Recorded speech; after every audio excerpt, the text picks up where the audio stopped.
Okay, round two. Name something that's not boring. A laundry? Ooh, a book club. Computer solitaire, huh? Ah, sorry, we were looking for Chumba Casino. That's right, ChumbaCasino.com has over 100 casino-style games. Join today and play for free for your chance to redeem some serious prizes. ChumbaCasino.com. No purchase necessary. Void where prohibited by law. 18 plus. Terms and conditions apply. See website for details. Hey guys, it is Ryan. I'm not sure if you know this about me, but I'm a bit of a fun fanatic when I can. I like to work, but I like fun too. It's a thing. And now the truth is out there. I can tell you about my favorite place to have fun. Chumba Casino. They have hundreds of social casino style games to choose from with new games released each week. You can play for free anytime, anywhere. And each day brings a new chance to collect daily bonuses. So join me in the fun. Sign up now at ChumbaCasino.com. No purchase necessary. VGW Group. Void where prohibited by law. See terms and conditions. 18 plus. From Hollywood, it's time now for Johnny Dollar. Pete Carlson, Johnny, Star Mutual. Oh, hiya, Pete. How's the family? Great. The lucky dogs are at Cape Cod for the summer while I toil and fret. What's fretting you at the moment? A letter, Johnny. Listen. If you're wanting to know who murdered Ellen Bates, you pay no mind to that person or persons unknown. You just look real close to home. Look real close to home. Postmark Shady Lane, Vermont. And the signature, I suppose, is that famous old name. That's right. Anonymous. Ellen Bates was killed there a month ago, shot to death. We carried a $10,000 policy on her. And the beneficiary? Ben Bates, her husband. He's got a farm about 4 miles out of Shady Lane. What's the status of the investigation? Stalemate, Johnny. The coroner's jury brought in an open verdict, and there's been nothing turned up since. We were just on the point of paying off the policy. But now, well... All right, Pete, I'll fret for you. If I can find Shady Lane on the map.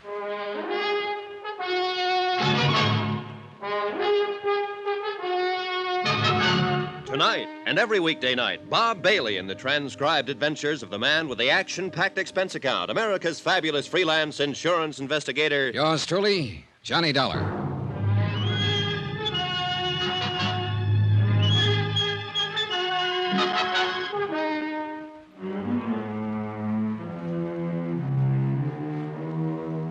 From Special Investigator Johnny Dollar to the Home Office, Star Mutual Insurance Company, Hartford, Connecticut.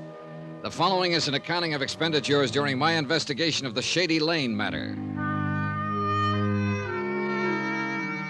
Item 1, $36.70. Transportation and incidentals, Hartford to Shady Lane, a quiet little town of around 1,000 population. Drowsy streets lined with white frame homes, picket fences, and flower-bedded yards. A town with a well-chosen name, built under the protecting shade of venerable elms and spreading maples. A country crossroads town with one of everything. One inn, one restaurant, one garage, one general store, one barber shop, and one constable, a gaunt and lantern-jawed, leather-faced man of middle age named Jed Bramler. Yeah, it's a fact, Mr. Dollar. Lived here all my life. First time I've ever seen it this hot. Yeah, it's warm, all right. For this time of year, at least. Weather's changing. World, too. Everything's changing. Except human nature. That, too, maybe. Take this killing. Don't rightly know how to go about dealing with it. Well, maybe we can figure out something between us. This the bullet that killed him? Yeah, that's the one. It's an odd size and shape. Hand-poured. Say it's hand-poured. It's for an old-fashioned squirrel rifle. Smooth bore, single shot. I see. And I reckon that's about all I can give you in the way of facts, or clues, I guess you call them. Oh, facts will do. All right. Ellen Bates was a fine woman, had a hard life. She was married, no children, she was alive. Now she's dead. Cause of death, a bullet in the heart. Them's all facts, Mr. Dollar. How did it happen? Don't rightly know. Want no witnesses. Could have been an accident, even. What do you mean, an accident? Well, one of them hunters from the city. Them through here regular. Confounded idiots. Shoot at anything that moved. Well, surely not at a human being sitting in her own living room. They might have. Never can tell, crazy as they are. Shot a goat, belonged to Het Wilmer last fall. Caught 'em with it, tied on their bumper. Said it was a mountain sheep. Yes, but Yes, might have done it unintentional. Then got scared and run out. Yes, possibly. Except for one of those facts. Which fact? This bullet. Hunters from the city don't use old-fashioned squirrel rifles, Mr. Bramler. Well, I said it could have been accidental. Didn't say it was, though. I reckon somebody meant to kill her. Oh, I don't think there's much doubt of that. There ain't. Wish there was. Might not feel so danged worthless then. What do you mean? Ellen Bates was a fine woman. Hate to think of somebody killing her and getting clean away with it. Then let's make sure they don't get away with it. Got nothing to go on, Mr. Dollar. Not one lonesome thing. What about a possible motive? Haven't turned up a single one. Did she have any enemies? Everybody that knew her loved her. What about this bullet? Did you have a ballistics check made? Yeah, sent it clear to New York. They come up with anything? 6-page report. Yes, got it here somewhere. You can look at it if you want to. No need to. What was their conclusion? Same as mine. Fired from an old-fashioned squirrel rifle. Know anybody around here who might own a gun like that? Yeah, but near anybody in the township. Must be 300-400 of them rifles around. Keepsakes, handed down, family souvenirs. Yeah. Then that's one dead end. Couldn't be much deader. It's like I told you. Ain't no clues at all. At least none to speak of. Woman without an enemy in the world, sitting in front of her window, shot fired from outside the house, woman's dead. Them's the facts. And all the facts. No, not quite all. Eh? What do you mean? People. Persons are facts, you know. And their relations with other persons are facts. Facts that we can check on. Already told you, Mr. Dollar. Ellen Bates didn't have no enemies. The person who killed her wasn't exactly a friend. Known enemies, I mean. But she had contacts and relations with other persons, and one of them, known or unknown, was her enemy. Maybe an accidental enemy with a motive and the capacity for murder. What do you mean by accidental? Maybe Mrs. Bates saw something from that window of hers. Something that made her dangerous to someone else. Maybe she didn't even know she'd made an enemy. Yeah, might be. Or maybe it's just a matter of her death benefiting somebody. Somebody who otherwise wouldn't be her enemy. Mm-hmm. It thought of that, of course, but it don't lead nowhere. It might. I've got a letter here, Mr. Bramler. I wish you'd take a look at it. All right. It arrived yesterday at the home office of my client in Hartford. It was mailed here in Shady Lane. Nightfall. Close to home. Look real close to home. Not signed, eh? No, not signed. Any idea who might have sent it? Yeah, somebody with a lot of vinegar in their blood. No, don't know. It's a fact. Wouldn't count too much on it if I was you. What do you mean? Well, like you just said, a matter of her death benefiting somebody. So? With that insurance policy like it is, the person that'd benefit most would be her husband, Ben Bates. Forget him. Why? Like you said, motive and capacity. Even if money was motive enough for Ben, he just hasn't got the capacity for murder. Forget him. Is Ben Bates a good friend of yours, Mr. Bramler? Since we were boys together. I see. Mm-hmm. Maybe you only think you see. I ain't making allowances for him. Just know him, that's all. Maybe I'd better meet him. All right. Farm's just out of town a ways. I'll drive you out there if you want. Oh, I'd appreciate that. Only one thing, though. You've got an expense account of some kind, ain't you? Sure, that's right. Why? Well, we're not exactly poor folks up here, but we ain't rich neither. And the township is kind of frugal with their money. I see. Going to have to charge you for the car expense if it's all right with you. Oh, sure. That sounds fine. Yeah, well then. Maybe we could make a couple of other calls on the way. Who do you want to see? Well, mostly I'd like to talk to the coroner here and... You already have. Huh? Yeah, I'm the coroner, Mr. Dollar. Well, are we ready? Expense account item 2, $3 even. Transportation in Constable Jed Bramler's car from Shady Lane to the Ben Bates farm. It was a pleasant trip. Summertime, and a country road winding among the farms, climbing lazily over the ridges. The heady, pungent scent of flax and clover, the hum of bees. But I couldn't completely enjoy it. I kept wondering how much real help I could expect from a constable who'd already made up his mind that the top suspect wasn't capable of murder.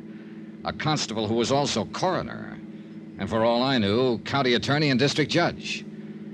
A constable who might even be, just an idle thought, might even be a murderer. Now, this is the Preeny farm. Ben Bates's place is the next one, about a quarter of a mile. I see. That's Martin Preeny there at the side of the road working on that fence. Might as well pass the time of day with him, I reckon. Were the Preenys and the Bates good friends? Yeah, real close. Afternoon, Jed. Martin? Township must be getting lax, letting you go gallivanting around on pleasure trips. Being paid for, Martin. Official business. This here's Mr. Darnley Dollar from down around Hartford. Martin Preeny, Mr. Dollar. Mr. Preeny, I do. that's quite a job you're doing there, Mr. Preeny. Well, a rock wall does just fine if you stack them real careful so they lock together. Looks pretty difficult. It takes a knack, no doubt about that, and work and time. But if it's dug in below the frost line, a rock wall will last a lifetime. And that's what I believe in, Mr. Dollar. Planning ahead and building right. That's a good philosophy. And then, too, a rock wall is a sight cheaper than fencing. And right there is his real reason, Mr. Dollar. A man that wastes his substance is a fool and a sinner. I believe in prudence. It's your only virtue, Martin. Fiddlesticks. We got callers, Sarah. Come on out here. No, ain't staying, Martin. Just passing. Just a minute, Martin. Just what so-called official business you on, Jed? Murder of Ellen Bates. Mr. Dollar here is an insurance investigator. He's come to look into it. I see. Well, it's a terrible tragedy, Mr. Dollar. Sad thing for the whole township, especially for Sarah and me. Yes, I imagine so. Yeah, they've been good neighbors. Fine people. Folks about to be proud to know. So I understand. Couldn't help feeling sorry for him. Just didn't seem to get ahead in spite of Ben being a good hard worker and all. And then this, on top of all the other trouble he'd had. Well, what do you mean by trouble? Afternoon, gentlemen. Come here, Sarah. Why don't you meet a friend of Jed's, Mr. Johnny Dollar, my wife, Sarah. Mrs. How do Preeny? you Mr. Dollar comes from Hartford. Hartford. But then he's here for... He works for an insurance company. He's given Jed a hand with this Ellen Bates thing. Oh, yes, I see. Well, don't let me interrupt. I just tell him, Mr. Dollar, what good neighbors the Bates have always been. A body couldn't ask for a better friend than Ellen Bates. Mr. Preeny, you said something about all the other trouble they'd had. I was referring to Ellen's illness.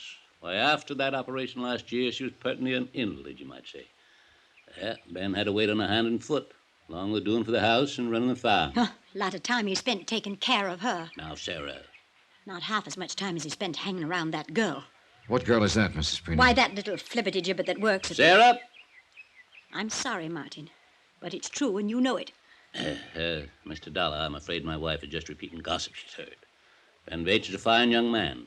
Any story to the contrary, idle rumors, nothing more. Well, sometimes the best way to stop an idle rumor is to check into it.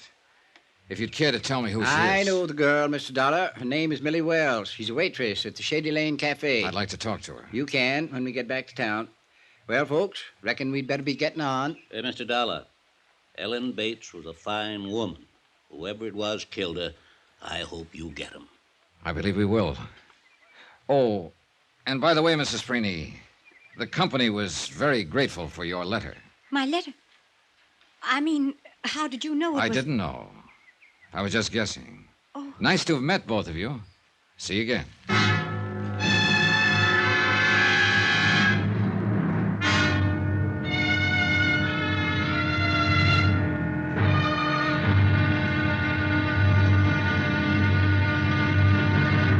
Now, here's our star to tell you about tomorrow's intriguing episode of this week's story. Tomorrow, of two who are not even accused, one confesses and one denies, and both very strangely.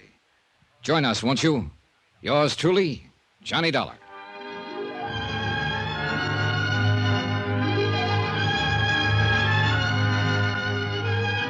Yours truly, Johnny Dollar, starring Bob Bailey, is transcribed in Hollywood, written by Les Crutchfield, and is produced and directed by Jack Johnstone. Be sure to join us tomorrow night, same time and station, for the next exciting episode of Yours truly, Johnny Dollar. Roy Rowan speaking.